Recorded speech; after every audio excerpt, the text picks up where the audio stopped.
Annika White, welcome to the channel.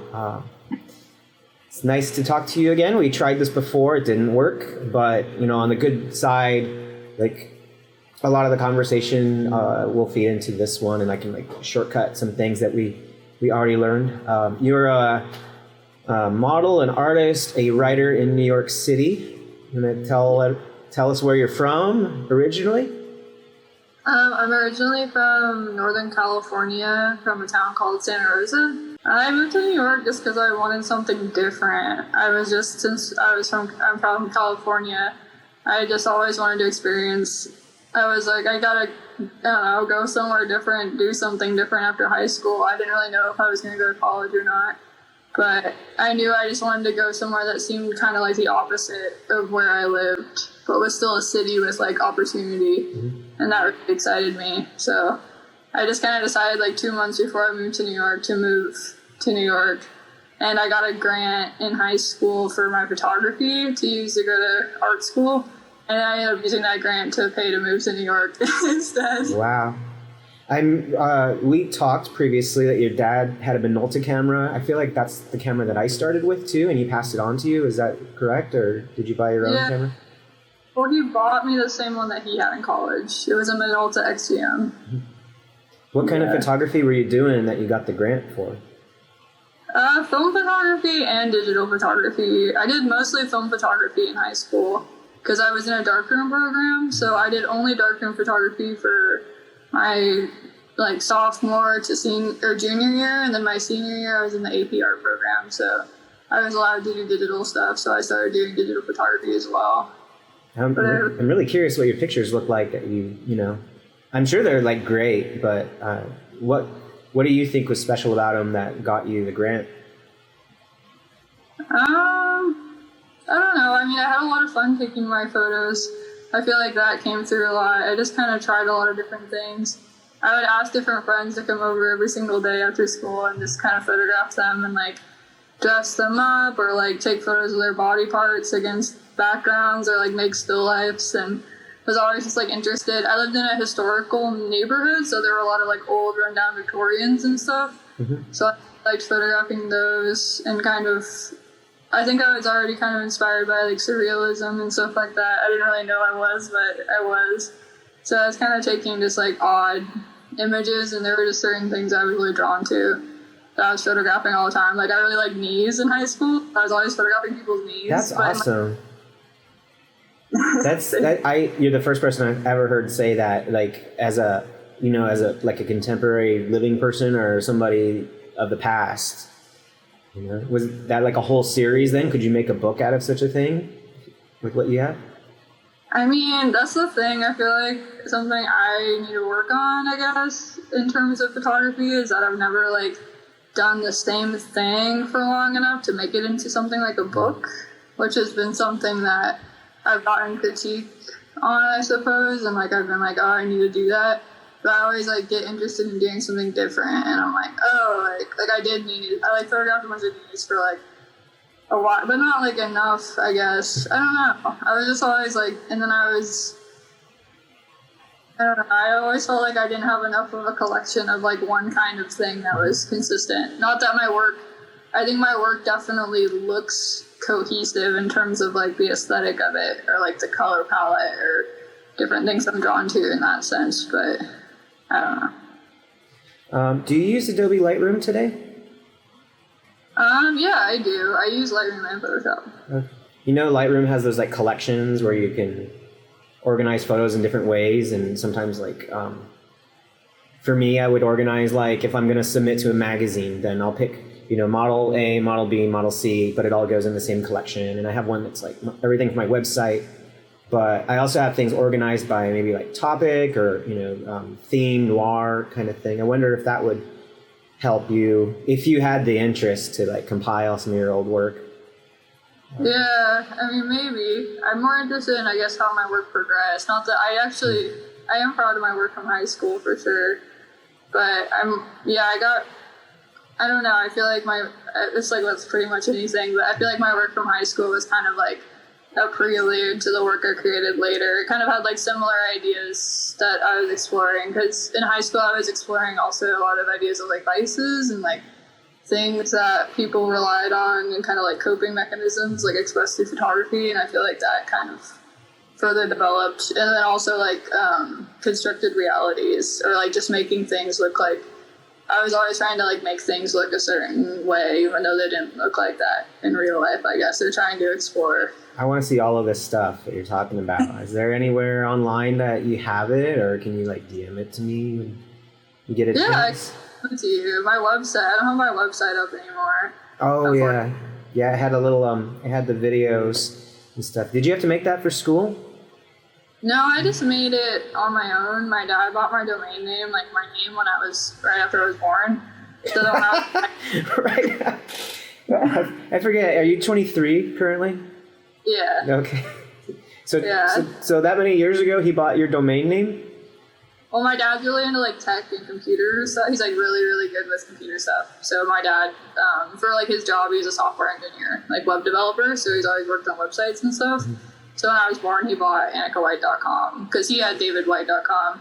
So when I was in high school and I started taking photos, I already had that website set aside for me. That's so crazy. Yeah. Your dad sounds like a really good guy, and like he has a vision for you, you know, and real helpful. Yeah, he's really awesome. He's always been a big inspiration to me, for sure. Are you still taking photos? Because I'm assuming a lot of what you do with your boyfriend Carl is self-portraiture stuff. Yeah, that's mostly what I've been doing the past couple of years, I'd say. I'd like to take more photos of other people again. I started feeling like, weirdly, I started feeling kind of bad about it in college, maybe like during like my sophomore year of college, because I was always reaching out to people to photograph them, but then I started thinking a lot about being able to compensate people for their time. I wasn't able to compensate people for their time because I didn't have enough money. So I started just feeling bad asking people to take photos or shoot because I was like, I can't pay them. So it made it so I kind of just like stopped doing it, which I know, I don't know, but yeah. I understand. I have friends that I work with a lot that are always compensated, and you know, as straight businessy as possible. And then I have others that kind of like, I feel like they should be compensated, you know, however I can. Maybe it's like I have extra cameras or something, and I pass those on. And then a really good friend recently is like, you know what, don't pay me, but if you're gonna spend money, like put it in the production of the thing, and like you know, rent a space or whatever like that. And then I have other people who'd be like, oh, you're renting it? I'll split it with, like, as long as it feels like it's an equal balance, I'm happy with it. What I'm really unhappy with is the majority of photographers act like their pictures are good enough. You know, I know enough about how other people operate and how they approach the models that they're not paying anything, or they're just trying to like make it like, well, we're going to do something that's really popular. We're going to do something that's going to get published or something. You know, they just like kind of lying through their teeth to get the model in the door or something like that.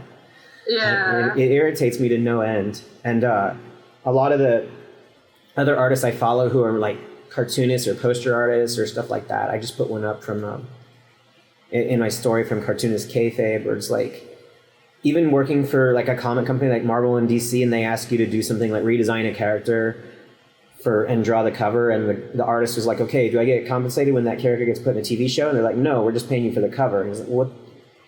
You know, it's nice to, it would be nice if my goal in life was to obsessively do something for Marvel, but if they're not going to like actually pay you, and they're a huge fucking corporation, and you know, if they're going to be unfair about it, like there's so much other things you could do with your time.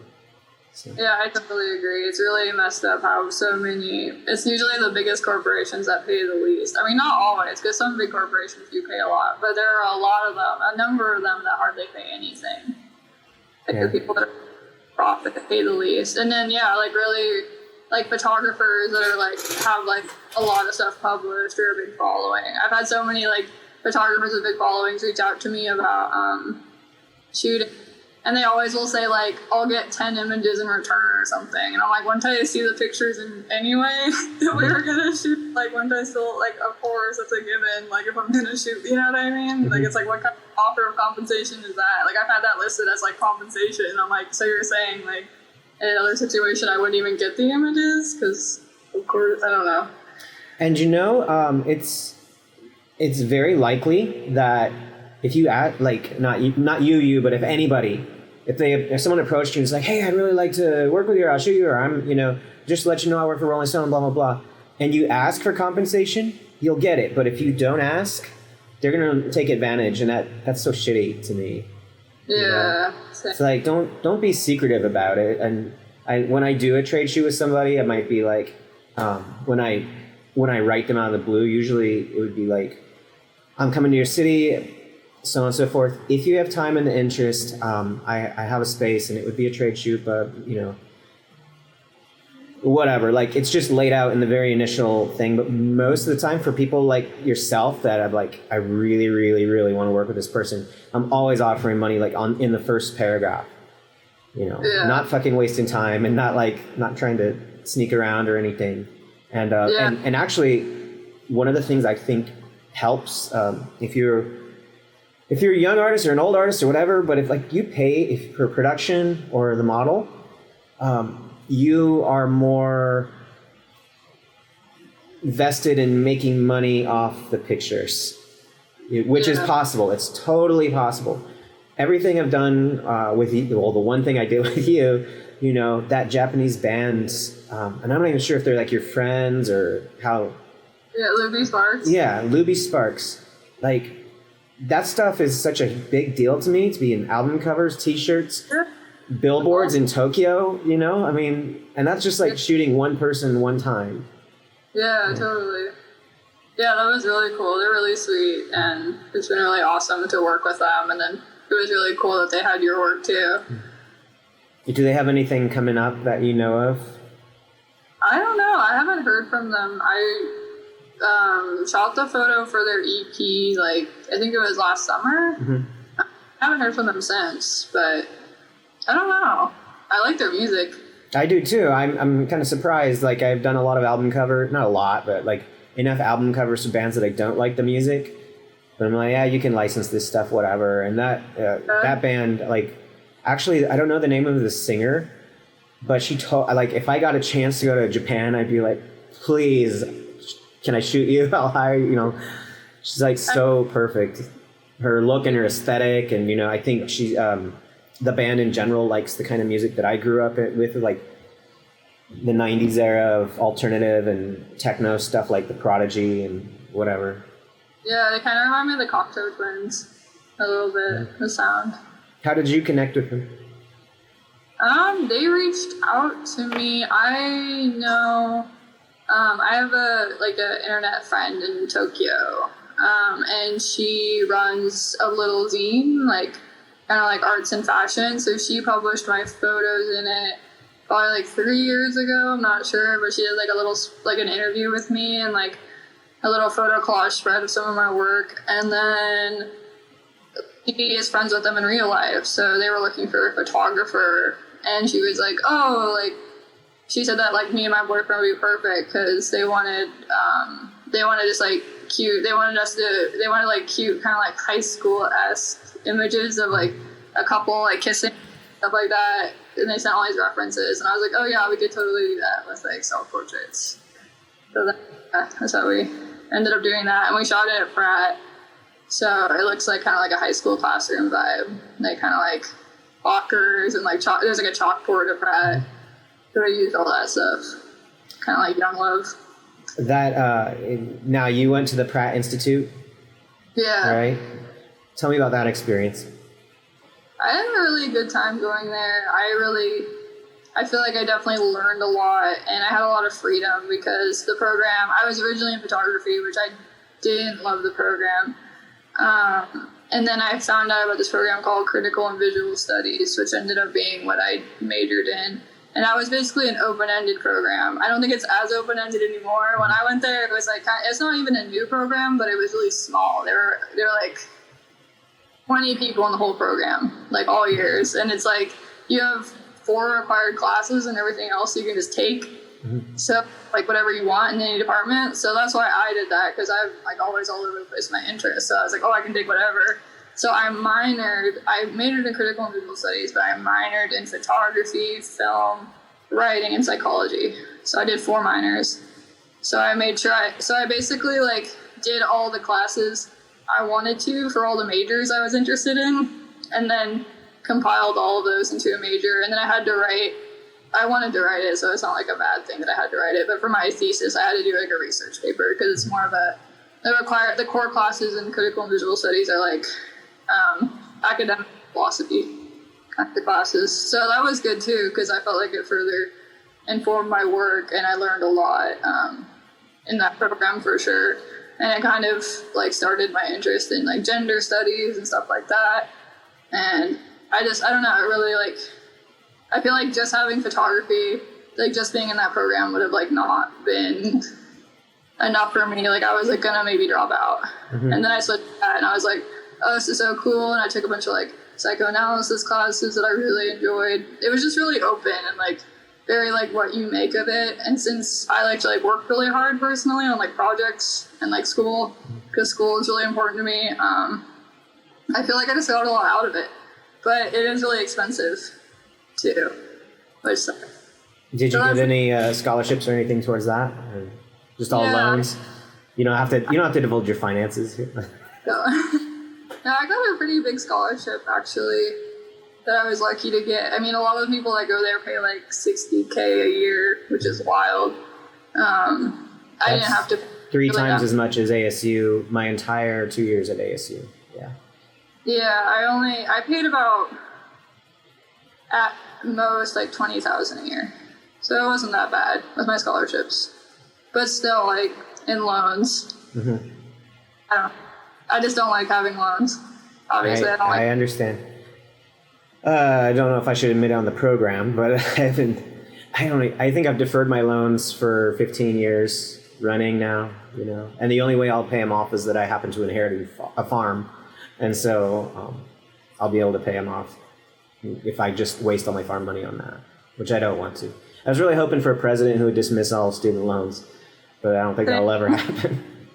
Yeah, I mean, hopefully they're talking about, like, I think, like, Biden said he'll cancel $10,000 of student loans. Like, I know, like, the Democrats right now are saying in the HEROES Act, which, like, probably will not get passed, it sounds like, they wanted to take $10,000 off everyone's loans, and more for essential workers, which would be really cool. Yeah. But teachers get theirs dismissed after, I thought it was 7 years if you worked as, like, a high school teacher or something. And I was talking to a lady who was telling me about her loans, and she was a teacher at the school I worked at. She's like, no, man, it's like 20 years. I'm like, oh, whatever then. Oh my God. I don't know anything about this. Now, my computer battery is on 18, and I've been having charger issues all day long, so I'm not going to like take super long with our chat, but I think we got maybe like 5 more minutes of a good time. And I like talking about all this other art stuff that you do, and I know we previously talked, you were like writing short films and stuff, but I do know you as a model, and if I was to go to your Instagram page, I feel like that's sort of what other people are aware of. And your fashion stats, you've done a lot of like publication work, and you're also kind of like a fashion horse in the way that you like have a Depop shop, and you collect stuff and sell it. I'm really curious now. You have like perhaps like a more well-rounded education and set of interests than a lot of the people I meet through this stuff, and I'm wondering how that like informs what you do as a model, especially not necessarily for your self-portraits, but because you are, often like a freelance employee of some other person's vision. Like what is it you're thinking of, you're bringing to the table? Like what is your philosophy behind the modeling and fashion in general? Very broad question, I'm sorry. Oh, don't worry. It totally depends. I mean, I've been modeling since I was 12. So for me, modeling, I quit modeling when I was like 15 until I was 17. I didn't think I was going to model anymore. And then started modeling again like my senior year of high school. I ended up shooting with a photographer I'd always really liked, who is based in San Francisco. Her Hannah Haley. Oh yeah, yes, I know her. Not personally, but I must have known of her since at least like 2012 or something, because when I went there in 2014 or 2015, like I specifically was picking models who had shot with her, and she moved to New York, right? Yeah, I've shot with her here too since, but she was like my first, like when I was in middle school and modeling, I was just an agency in San Francisco, so I was just doing like kind of like catalog work or fashion work. And the same when I moved to Texas for a year when I was 14, so I modeled there too with an agency in Dallas. And then it was just like a little bit too much pressure for me, I feel like, at that age. It was kind of a lot. So I was like, I don't want to do this anymore. It just wasn't really great for my mental health.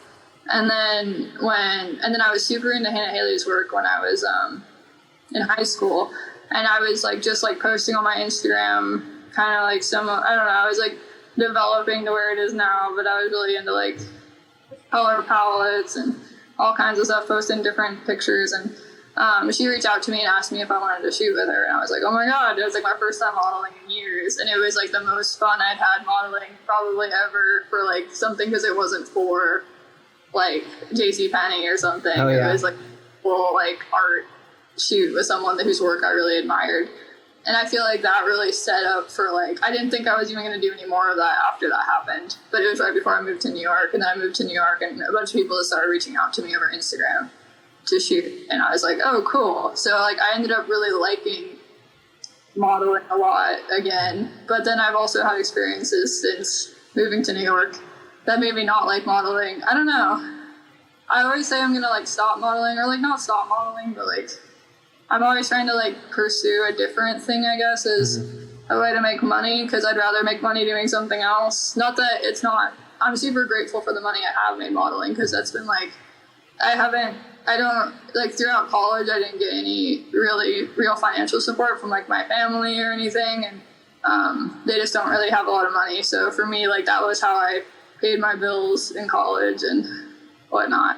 So I'm really grateful for that. But now I'm trying to like, I have to like try to push myself, I guess, to move past that and like try to like pursue something else. Like how you mentioned, like my Instagram was mostly that. It's like I feel it's hard because I like view Instagram so much as like being correlated with how much money I make, which is so common for so many artists, you know, and creative.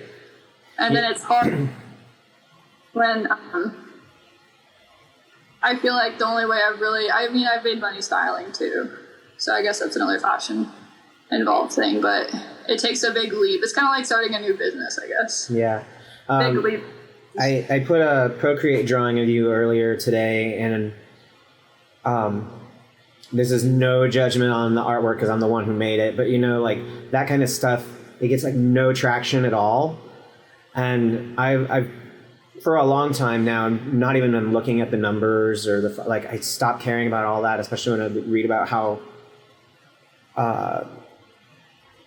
confusing the algorithm actually is, and you know, it has no like bearing on what I make, but it is a thing where if you are like a very experimental artist, you want to explore new things, and you just try and like your own feed battles you. You know, people sign up because they like a aesthetic, and when you change the aesthetic a little bit, it's like they aren't having it. Whatever. So I mean, ultimately, I would love for that to be as much of a on balance as like the one I put up a few hours earlier, which was girls in latex, in like an editorial type story. But I'm really happy with that stuff, and I'm gonna do a lot more of it. Just had some rough weeks, man. Here's my daughter Maggie.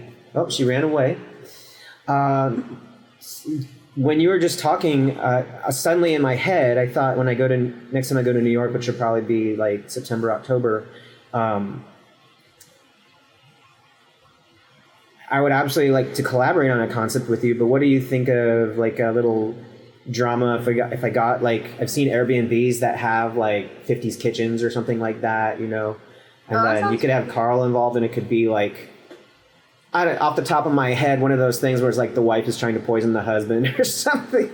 And so all the shots are about that. Do you think of like a narrative editorial would be of interest?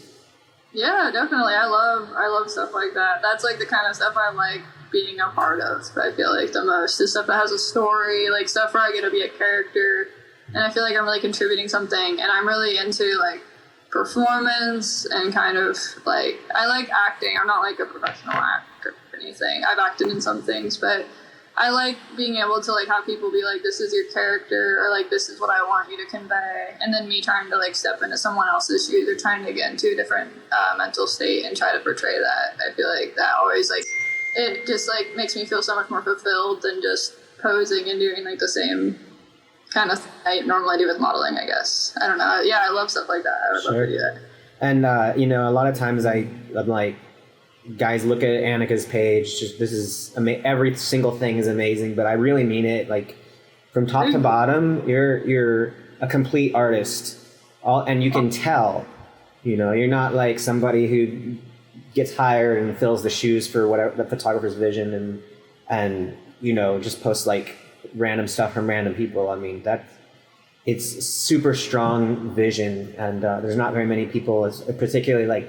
I'm not saying because you're young, but like that's stuff that my friends who've been modeling and are approaching their 30s and they want to take control of their image or whatever, that's where they start to grow, or they quit modeling completely. But you have it at such a young age, so it's going to be pretty crazy to see like how you develop as you get towards like 30 or 40 or whatever.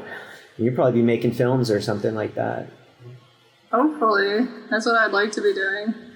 To wrap up, do you have any hot advice, do's or don'ts for people who are new to the modeling industry, or for photographers who may be watching this? I would say always try to just like, my best advice, I guess, is to follow instincts and kind of just like, even though it's hard sometimes, to just kind of like try things. Trying things is super important. Just like trying things you think of, like, and just kind of like letting ideas come to you and just kind of like exploring those, I think is really cool. And trying to not just follow what other people are doing or get too involved in that and like what's making other people successful, because I think it's important to remember that what's making other people successful, maybe it could make you successful, but you're much more likely to not only be successful doing what you want to do and what's uniquely you, but also you'll be way more fulfilled doing something that's really like, just unique to you. And I think that's like, I don't know, that's the best advice I can give that too. Absolutely true. You could only be like a bad copy of something else if you're just relying on like a Pinterest board or inspo or whatever. But if it's from your heart, then it has authenticity baked into it. And I tell people that all the time, but I don't know if anyone's listening. They don't have to listen to me, but maybe they listen to you, because you're absolutely right.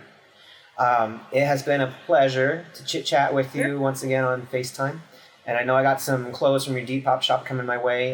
The shirt that you said got stained, I'm not worried about, because I can just Lightroom that. Okay. It's going to be used in a photo. It's not going to be... I'm not wearing it, so... I was really worried. It sucks because I was like, oh, I gotta wash it. It's a white t-shirt. I was like, I'll wash it before. And I'm like, I wash stuff all the time, like hand wash clothing, vintage. Because a lot of my clothing I can't machine wash. It's all hand wash. So I just wash everything in the bathtub and hang it up to dry. But I never hung anything on one of the wood hangers. I have hardly any of them. And that was what I grabbed. And I hung it up outside and I went to go grab it. And I was like, oh God. And the wood hanger had stained the shoulder. And I was like, of course. Like right when I cleaned the top, it has a... But maybe good, it's all good. I'm excited for them to come here and to shoot them, and I'll even credit you as stylist. Why not? So. Oh, thank you. Thank you so much for supporting my shop and asking me to do this and everything. No problem. Really there's actually more I want in there. I'm gonna let my friend look through the thing. I only screen capped a few pictures and sent them to her and let her pick through. But awesome. Because we're shooting a lot and trying to elevate our wardrobe stuff, it's you could keep going to Buffalo Exchange, or it's important to me to kind of connect people across the country. That was a thing I was able to do when I had the flight benefits of my wife, where I could fly for free and not be just like stuck in Phoenix. And what travel is what it is right now, but there's a lot of ways to connect people outside of through the internet essentially, and like make them part of shoots and things like that. That really interests me. And I'm testing the Instagram algorithm about that. Like if you have somebody who's in California, one in Nashville, and one in Phoenix, like, and they're all part of the same shoot or whatever, see what happens. Yeah, that's super cool. So. Yeah. All right, your phone's dinging. Oh, I know. I don't know who's blowing up my phone. That's the first time it's happened all day. All right, I'm gonna say bye. Cool. And thank you so much. All right, Yes. talk to you later. Talk to you later. Have Bye. a good day. Bye.